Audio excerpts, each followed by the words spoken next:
का रुख करते हैं। आज नवरात्रि का दूसरा दिन है। ऐसे में हरिद्वार के तमाम मंदिरों में श्रद्धालुओं की भीड़ लगी है। माया देवी मंदिर में भी श्रद्धालुओं की खासी भीड़ लगी है। लोग माया देवी की आराधना करने आ रहे हैं। माया देवी मंदिर के बारे में मान्यता है कि यहाँ मां सती की नाभि गिरी थी, इसलिए इसे सिद्धपीठ के रूप में भी इसे जाना जाता है। मंदिरों में हजारों भक्त लगातार पहुंच रहे हैं और मां की यहाँ पूजा अर्चना की जा रही है। माया देवी मंदिर, ये तस्वीर आपके टीवी स्क्रीन पर। ये इष्ट देवी माया देवी जी का मंदिर है और नवरात्रों में यहाँ जो भी आता है उसकी मनोकामना पूर्ण होती है। इसलिए मैं अपने परिवार के साथ में नवरात्रों में पहले नवरात्र पर यहाँ आई हूँ। कैसा लग रहा है नवरात्रों में पूजा करके यहाँ पर? बहुत अच्छा लग रहा है। ये बहुत मन को बहुत शांति मिलती है। ताज धामी सरकार का 1 साल का कार्यकाल पूरा हो चुका है। इसी पर सीएम धामी का संबोधन भी हो रखा है। सीधे आपको मान लिए चलते हैं सीएम धामी का संबोधन। कौन शासन को ले जा सकता है, कौन सुविधाओं को ले जा सकता है और कौन इन परिकल्पनाओं को, अंत्योदय की जो परिकल्पना है उसको कौन साकार कर सकता है। जनता ने सत्य को चुना और हर कसौटी पर परख कर हमें एक बार पुनः सेवा करने का अवसर प्रदान किया। 1 साल पहले जो ये जीत मिली थी, ये जीत हमारी जीत नहीं थी, ये हमारे प्रदेश की जनता की जीत थी। एक एक जन गण मन और उत्तराखंड के 1,25,00,000 भाई बहनों की जीत थी, उनके सपनों की जीत थी। बीते 1 साल में हमारी सरकार ने केवल एक माध्यम, जो उत्तराखंड की विकास की नई कहानी लिखने का काम आगे बढ़ाया और इस काम को उत्तराखंड की देवतुल्य जनता ने स्वयं देखा और परखा है। इस 1 वर्ष के दौरान हमारे पत्रकार मित्र बड़ी संख्या में यहाँ पर हैं और प्रदेश के अनेकों स्थानों पर देख रहे होंगे। इस 1 वर्ष के दौरान हमने एक एक पल और एक एक क्षण उत्तराखंड की सेवा के लिए लगाया है। उत्तराखंड राज्य के लिए अपने को समर्पित किया है और इसमें अनेकों चुनौतियों का भी हमें सामना करना पड़ा है। अनेकों चुनौतियां आई हैं और उन सभी का समाधान निकाला जाए, उसमें आगे बढ़ा जाए और राज्य को किस तरह विकास की राह में आगे बढ़ाया जाए, लगातार यही प्रयास किया गया है। भले ही मैं ये कह सकता हूं, आज अपने प्रदेशवासियों से मैं बहुत विनम्र प्रार्थना भी करना चाहता हूं कि ये भले ही जो हमारे मनोरथ हैं हम पूर्ण रूप से उसमें सफल न भी हुए हैं, लेकिन हमारा लक्ष्य स्पष्ट है, हमारी दिशा तय है कि हमको कहां जाना है। हमारी दिशा सही है, हमारी गति उचित है और हमारा जो मंतव्य है वह भी विशुद्ध है। इसलिए हम लगातार न रुकने वाले हैं, न थकने वाले हैं, न कहीं हटने वाले हैं। यही कारण है कि जनता ने हमें अपना पूरा समर्थन दिया है। इस 1 साल के दौरान जनता के विश्वास को और अधिक हमने मजबूती से उसको सुदृढ़ करने का काम किया है। भाइयों बहनों, मैं बताना चाहता हूं, जैसे चूंकि हमारे पत्रकार मित्रों के भी बहुत सारे प्रश्न रहते हैं, उस बार बार पूछते हैं। विकास धूलिया जी यहाँ बैठे होंगे, इन्होंने तो अपने उसमें लिखा था। तो मैं देखता हूं कि जब मैं प्रातःकाल रोज जहां भी जिस जगह पर भी मैं होता हूं, उस जगह पर मेरा प्रयास रहता है कि प्रातःकाल में लोगों के बीच में जाऊं। और मुझे आप लोगों के बीच में से अनेकों बार प्रश्न किया कि आप सवेरे घूमने जाते हैं, क्या फीडबैक लेते हैं। मैं बताना चाहता हूं कि मैं अनेकों स्थानों पर प्रातःकाल पहले से ही जाता था, लेकिन जब से आप लोगों की नजर पड़ गई तो वो ज्यादा उसमें आ गया कि अब ये रोज मुख्यमंत्री जी जाते हैं। मैं जाने का काम ये मेरा आज का नहीं है, मैं पहले से ही जाता रहा हूं, पहले से घूमता रहा हूं। तो इस बार जब मैं टहल रहा था, एक दिन मैं तिवाड़ गांव में टहल रहा था, टेहरी में, अभी पिछले दिनों थे, आदित्य जी भी थे, वो भी थे। तो अभी वहां पर टहलते हुए और एक दिन चंपावत में एक बुजुर्ग माँ के पास जब मैं पहुंचा, टहलते टहलते जहां पर स्टेट गेस्ट हाउस है उससे नीचे घूमते हुए जब मैं पहुंचा और उनको ये एहसास ही नहीं हुआ कि मैं उनके पास पहुंच गया हूं। और पानी भर रही थी नल में से नीचे आकर, तो मैंने उनसे वहीं की भाषा में पूछा, कुमाऊनी भाषा में। मैंने कहा, क्या हाल है किचन, कैसा लग रहा है आपको? तो वो इतनी खुश हुई और उनके आंखों में जो मैंने और उनके चेहरे पर जो एक भाव देखा कि नहीं, आप जिस दिशा में काम कर रहे हो वो अच्छा कर रहे हो, आगे बढ़ो, मेरा आशीर्वाद है तुमको, आगे बढ़ो, खूब काम करो। तो मैं सच बताऊं तो मुझे लगता है कि जब भी मैं मुख्य सेवक के रूप में, मुख्यमंत्री के रूप में, हमारे मंत्रिमंडल में लगभग 1-2 जनों को छोड़ दिया जाए तो सभी मुझसे ज़्यादा अनुभवी हैं, सभी ज़्यादा बड़े अनुभव वाले हैं। उसके बावजूद भी जब मैं उस दायित्व पर होता हूं तो मुझे हमेशा कोई फैसला लेते समय वो माँ दिखाई देती है, वो बहन दिखाई देती है, वो भाई दिखाई देता है जो हमारे अंत में समाज के अंतिम छोर में काम करता है। अंतिम छोर में उसको कौन सी आवश्यकताएं हैं, किन साधनों की आवश्यकता है, किन योजनाओं की आवश्यकता है, उसके उनके चेहरों को देखता हूं मैं और निर्णय लेने में आसानी होती है। पूरा फीडबैक मिलता है कि आखिर क्या चल रहा है, आखिर किस प्रकार की परेशानी हो रही है।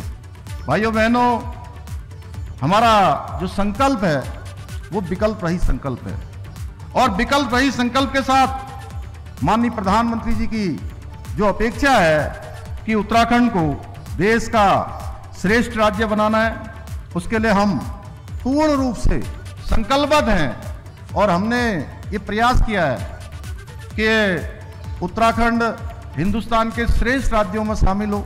और माननीय प्रधानमंत्री जी ने जो बाबा केदार की पवित्र भूमि से कहा था कि 21वीं सदी का तीसरा दशक उत्तराखंड का दशक होगा।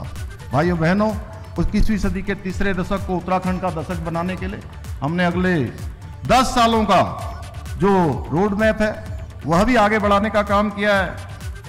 और किसी भी सरकार के लिए, जैसा अभी सुबोध जी कह रहे थे कि 1 साल का कालखंड मूल्यांकन के लिए बहुत कम होता है, बहुत कम समय होता है, फिर भी मैं पूरे विश्वास के साथ कह सकता हूं कि 1 वर्ष में उत्तराखंड के नए संकल्प के साथ हमने कई पहल करने का भी काम शुरू किया है।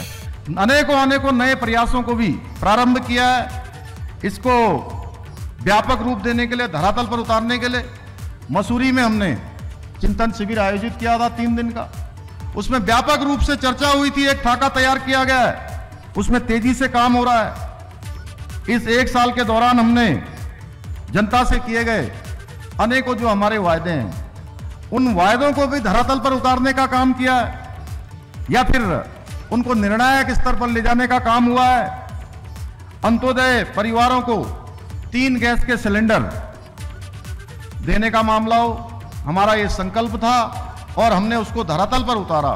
2022-23 में भी हमने उसके लिए धनराशि का प्रावधान किया था और निरंतरता से 3 सिलेंडर 1,76,000 परिवारों तक पहुंचाने का काम किया। और इस वर्ष के लिए भी 23 और 24 के लिए भी हमने अपने सामान्य बजट में वो धनराशि का प्रावधान कर दिया है और गरीब परिवारों को 1,76,000 से जो आगे भी बढ़ जाएंगे उन सभी को हम ये 3 सिलेंडर देने का काम करेंगे। मातृशक्ति को, क्योंकि लंबे समय से मांग थी मातृशक्ति को क्षैतिज आरक्षण मिलना चाहिए, बीच में माननीय न्यायालय में मामला चला गया और माननीय न्यायालय ने उसको रोक दिया था। हम उच्चतम न्यायालय में गए, उच्चतम न्यायालय ने हमारे हक में फैसला किया, लेकिन उसके बावजूद भी हमने तय किया कि हम विधेयक के रूप में इसको लाएंगे। 30% का क्षैतिज आरक्षण यहाँ पर सुनिश्चित हो गया है। इसके साथ साथ समान नागरिक संहिता जो हमारा संकल्प था, उत्तराखंड के आम चुनाव से पहले देवभूमि उत्तराखंड की जनता के सामने हमने ये संकल्प प्रस्तुत किया था कि नई सरकार के गठन होते ही हम उत्तराखंड के अंदर, कोई किसी जाति का होगा, किसी धर्म का होगा, किसी पंथ का होगा, किसी समुदाय का होगा, सबके लिए हम उत्तराखंड के अंदर समान नागरिक संहिता यानी कि एक समान कानून को लागू करेंगे। उस पर हम तेजी से काम कर रहे हैं। कमेटी काफी आगे बढ़ गई है, ड्राफ्ट तैयार हो रहा है। ड्राफ्ट के तैयार होते ही उत्तराखंड के अंदर हम इसको लागू करेंगे। इसके अलावा धर्मांतरण जो एक हमारे यहाँ पर एक महापाप की तरह लगातार चल रहा था। आप बहुत सारे ऐसे स्थान हैं जहां पर हमारे कम पढ़े लिखे भाई बहन रहते हैं, अनुसूचित जाति के, जनजाति के लोगों के बीच में जाकर उनको बरगलाने का काम होता है, उनको प्रलोभन देने का काम होता है, डराने धमकाने का काम होता है। इसलिए हमने तय किया देवभूमि के मूल स्वरूप को किसी भी कीमत पर खराब नहीं होने देंगे। यहाँ की धर्म संस्कृति की रक्षा करेंगे और हम कड़ा धर्मांतरण का कानून यहाँ पर लेकर आए हैं। इसके साथ साथ नई शिक्षा नीति को हमने लागू किया है। देश के अंदर हमारा पहला राज्य है जहां हमने नई शिक्षा नीति लागू की है। हमने नई खेल नीति लागू की है। सख्त नकल विरोधी कानून, जिसके बारे में आप सब जानते हैं, हिंदुस्तान का सबसे कड़ा कानून बनाने का काम भी हमारी सरकार ने आप सबके आशीर्वाद से किया है।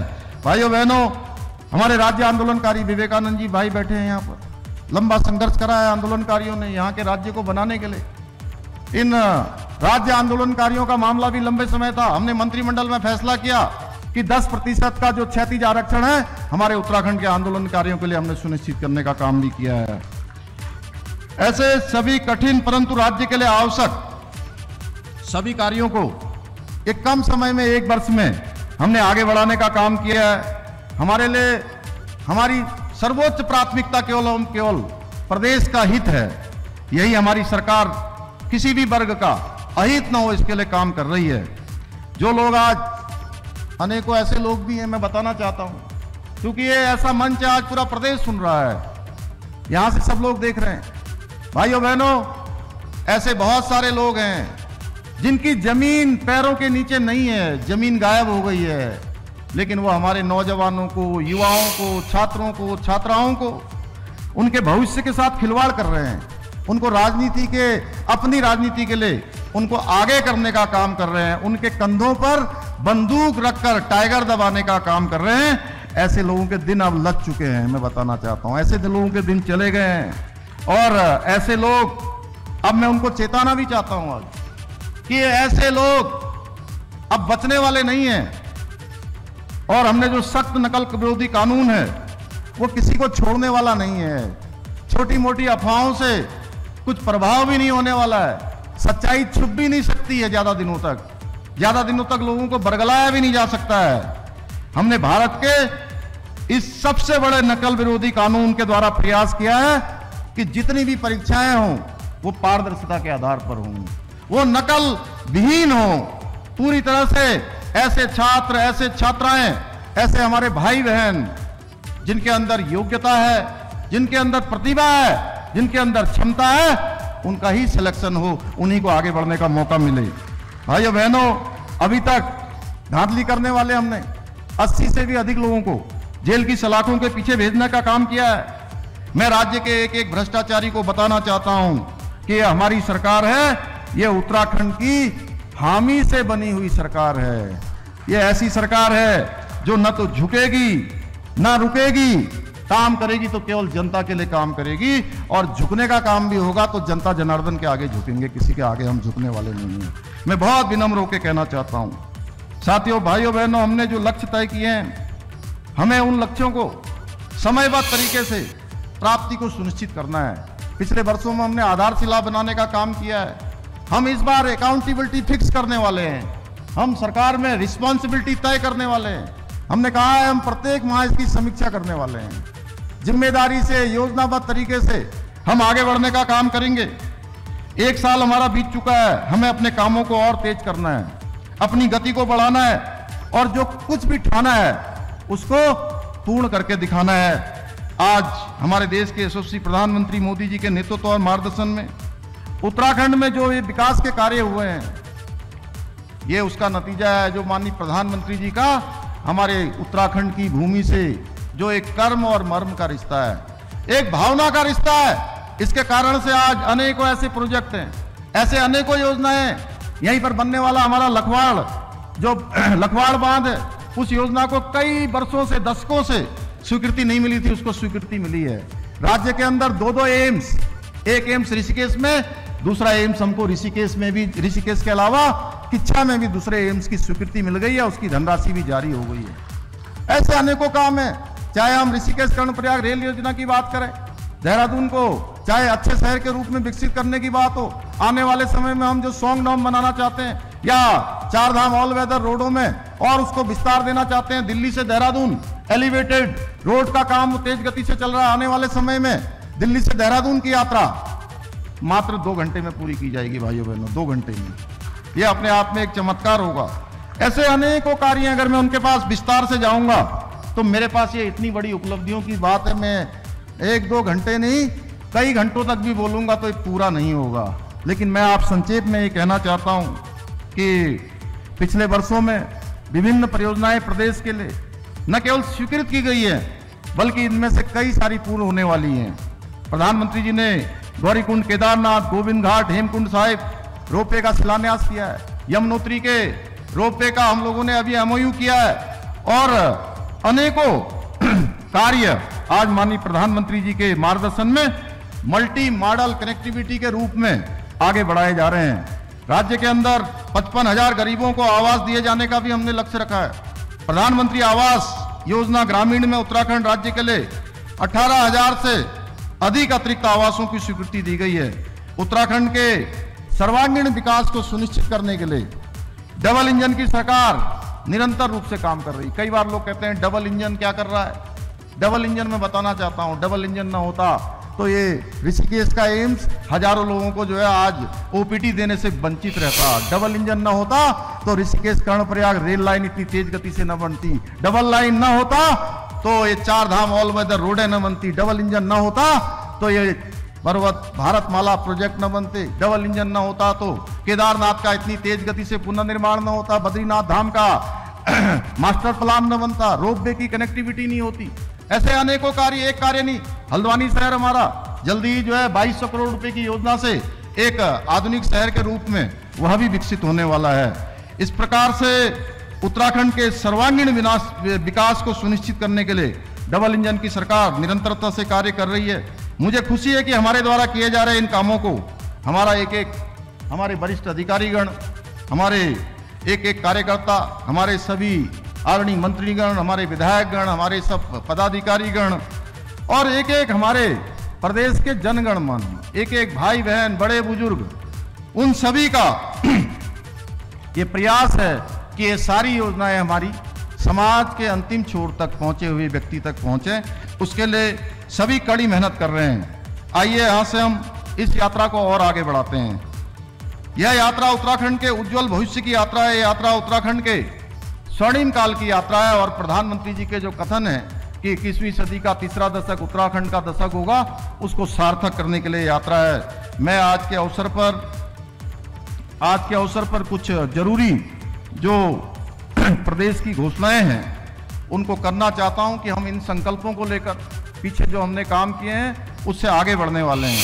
लेकिन एक अभी दुखद समाचार भी प्राप्त हुआ है कि पूर्णागिरी मेले का जो ये कालखंड चल रहा है, उस यात्रा के दौरान आज प्रातःकाल 5 श्रद्धालु एक बस की चपेट में आ गए थे। उनके आने के कारण से उनका आज आकस्मिक वहाँ पर निधन हो गया है। मैं भगवान से प्रार्थना करता हूँ कि भगवान उनको अपने श्री चरणों में स्थान दें और उनके पारिवारिक जनों को इस कठिन असमय आए हुए दुख को सहने की शक्ति प्रदान करे। जिला प्रशासन की टीम उक्त घटना हेतु राहत एवं बचाव के कार्य कर रही है और हमारी वहाँ की प्रभारी मंत्री चंपावत जनपद की महिला विकास एवं बाल विकास मंत्री जी रेखा आर्या जी घटनास्थल पर पहुँच गई है और आवश्यक जो भी वहाँ पर दिशा निर्देश हैं उनके द्वारा भी वहाँ पर दिए जा रहे हैं।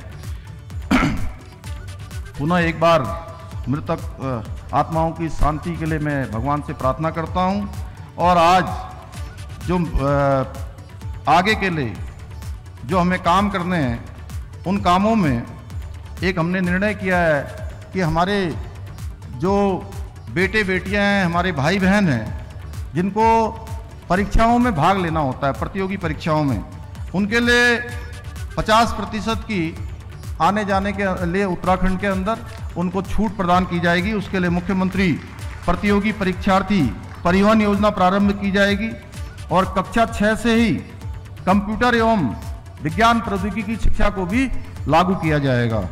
इसके अलावा बहुत सारे स्थानों पर आज प्रयोगशालाएं नहीं हैं। ऐसे स्थानों के लिए लैब ऑन व्हील्स यानी कि चलती फिरती प्रयोगशालाएं संपूर्ण 13 जनपदों में प्रारंभ की जाएंगी। उत्तराखंड राज्य को साइंस, टेक्नोलॉजी और इंफॉर्मेशन टेक्नोलॉजी का कॉरिडोर के रूप में इसका डेवलपमेंट किया जाएगा। साथ ही राज्य सरकार इस क्षेत्र में शीघ्र ही science and technology innovation policy लाने जा रही है। मैं इसकी भी घोषणा करता हूं यहाँ से। और लंबे समय से चूंकि एक स्पोर्ट्स यूनिवर्सिटी की मांग हमारे खिलाड़ियों के द्वारा विभिन्न खेल संघों के द्वारा लगातार की जाती रही है, इसके लिए हल्द्वानी गोलापार में स्थापित अंतर्राष्ट्रीय जो स्टेडियम काफ़ी पहले बन गया है, लेकिन उसका बहुत उपयोग नहीं हो पा रहा है। उस स्टेडियम को अंतर्राष्ट्रीय स्टेडियम को उच्चीकृत कर अंतर्राष्ट्रीय मानकों का एक खेल विश्वविद्यालय निकट भविष्य में स्थापित किया जाएगा। मुख्यमंत्री औद्यानिकीकरण योजना प्रारंभ की जाएगी, जिसको कि काश्तकारों के लिए तमाम प्रकार की जो सुविधाएं हैं उनको प्रदान करने का काम होगा। मुख्यमंत्री राज्य पशुधन मिशन प्रारंभ किया जाएगा पशुपालकों के हित में। मुख्यमंत्री कौशल विकास एवं रोजगार योजना प्रारंभ करेंगे, जिसमें स्नातक पास छात्र एवं छात्राओं को उसके अनुसार आवश्यक रूप से उनको स्किल्ड बनाया जाएगा, उनको कौशल विकास से संबंधित सारी चीज़ों का वो किया जाएगा, ताकि उच्च वेतनमान में जो हमारे छात्र एवं छात्राएं हैं, जो हमारे नौजवान हैं, उनको विदेशों में भी अच्छी सेवाओं में जाने का मौका सुनिश्चित हो पाएगा। ऐसे ही जो गांव जिनकी आबादी 250 है को मुख्य सड़कों से जोड़ने के लिए मुख्यमंत्री ग्राम सड़क योजना प्रारंभ की जाएगी। प्रत्येक विधानसभा क्षेत्र में उपलब्धता एवं उपयुक्तता के आधार पर एक एक अमृत सरोवर झील को पर्यटक स्थल एवं वाटर स्पोर्ट्स के केंद्र के रूप में विकसित किया जाएगा। जिला सेवा आयोजन एवं कौशल विकास कार्यालय को स्वरोजगार केंद्र के नोडल कार्यालय के रूप में भी विकसित किया जाएगा। हमारे श्रमिकों के बच्चों के लिए, जो हमारे लेबर क्लास के उनके बच्चे हैं, उन बच्चों को उचित स्कूली शिक्षा मिल सके, इस हेतु राज्य सरकार मॉडल स्कूल यानी चलते फिरते जो स्कूल होते हैं उन स्कूलों को भी प्रारंभ करेगी। राज्य सरकार द्वारा चूंकि गैरसैंण अब हमारी ग्रीष्मकालीन राजधानी बन गई है, हम सब लोग वहां पर जाते हैं और पूरे प्रदेश के लोग वहां पहुंचते हैं, इसलिए दिवाली खाल से गैरसैंण तक के सड़क मार्ग को चौड़ीकरण कराए जाने का कार्य भी किया जाएगा। लोकतंत्र सेनानियों की एक लंबे समय से मांग थी कि लोकतंत्र सेनानी की मृत्यु के बाद उनकी पेंशन उनकी विधवा पत्नी को दी जाए। ये पेंशन उनकी विधवा पत्नी को दी जाएगी, इसकी मैं घोषणा करता हूँ। उत्तराखंड के लोक पर्व जो हमारी सांस्कृतिक विरासत को उनके संवर्धन का, उनके विकास का और हमारी संस्कृति को आगे बढ़ाने के लिए, वो संस्कृति हमारी लुप्त न हो, इसके लिए हमने समय समय पर अनेकों बार निर्णय लिए हैं कि हमारी पीढ़ी दर पीढ़ी हमारी विरासत आगे बढ़ती जाए। उसके लिए हमारे उत्तराखंड के लोक पर्व हैं, जैसे उत्तरायणी है, फूलदेई है, हरेला, इगास, बूढ़ी दिवाली आदि लोक पर्वों को व्यापक रूप से और पहचान मिले, उसको पहचान दिलाए जाने के लिए और उसको इन पर्वों को पूर्ण श्रद्धा एवं हर्षोल्लास के साथ मनाए जाने के लिए एक समेकित रूप से एक नीति बनाई जाएगी, जिससे कि ये हमारी संस्कृति, हमारे संवर्धन, हमारे पौराणिक त्यौहार और पर्व लगातार आगे बढ़ते जाएं, पीढ़ियों के साथ आगे चलते जाएं। पुनः मैं आप सभी का एक बार अपने हृदय की गहराइयों से धन्यवाद करते हुए और 2 लाइनें आप सबके समक्ष रखते हुए मैं अपनी वाणी को विराम दूंगा। अभी न पूछो हमसे मंजिल कहाँ है, अभी न पूछो हमसे कि मंजिल कहाँ है, अभी तो हमने चलने का इरादा किया है, अभी तो हमने चलने का इरादा किया है। ना हारे हैं ना हारेंगे कभी, ना हारे हैं ना हारेंगे कभी, ये किसी और से नहीं बल्कि अपने आप से खुद से ये वायदा किया है, ये वायदा किया है। आप सबका बहुत बहुत धन्यवाद।